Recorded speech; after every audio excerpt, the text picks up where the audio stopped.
Murder of 80-year-old boy devastates Clarendon family. Teach them! Always make sure the message reach them! 80-year-old Xavier Phillips, otherwise called Bojo, had plans to call his father Sunday morning. But that is a call his father will never get, as an early morning attack by gunmen left his child dead. Xavier was shot and killed in the Owells content area of Yorktown in Clarendon as he sat on a grave watching a game of football. Reports from the Four Paths police are that about 7:40 a.m., citizens were at a local playfield when a Toyota motorcar approached, and the two men alighted and opened fire at the group before making their escape.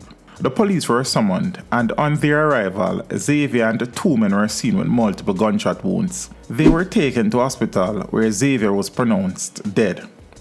One of the men has since been released, and the other admitted in serious condition. Screams of grief and agony filled the air in the community on Sunday morning. As the residents watched the scene of crime, personnel retrieved Xavier's blood-soaked body from a graveside near the family's home. No more Bojo. Amigo for Bojo a country. Me no come see no more Bojo. Me see Bojo lie down. Jesus Christ, wept Eva Brown, Xavier's maternal grandmother. Xavier's mom, Brittany Berry, who was being consoled by relatives, had no words as she could not fathom that her only child had been murdered.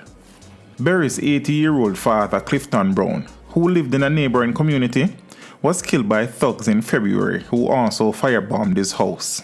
Xavier's grandmother said she went to retrieve the child, who had been staying with paternal relatives last week.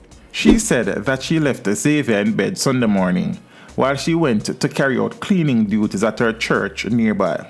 While at church, she said she heard gunshots and decided to venture back home to tend to Xavier, who she had promised to take to church later that morning. On her way back home, she said she was greeted with the tragic news that Xavier had been shot. "Me said no, I can't have my grandson, cause me left him in a bed asleep," cried the grief-stricken Brown. O'Neill MacLeod, a 38-year-old farmer, was killed in another brazen daylight attack in the same community the previous Sunday. Teach them! Hey yo, hello! Send the message and make it reach them. It's teach them. Right here, Warlord representing. Thank you for watching. Like the video before you go. Please subscribe if you haven't done so. And remember to share the video with your friends and family. And browse the channel for more quality content.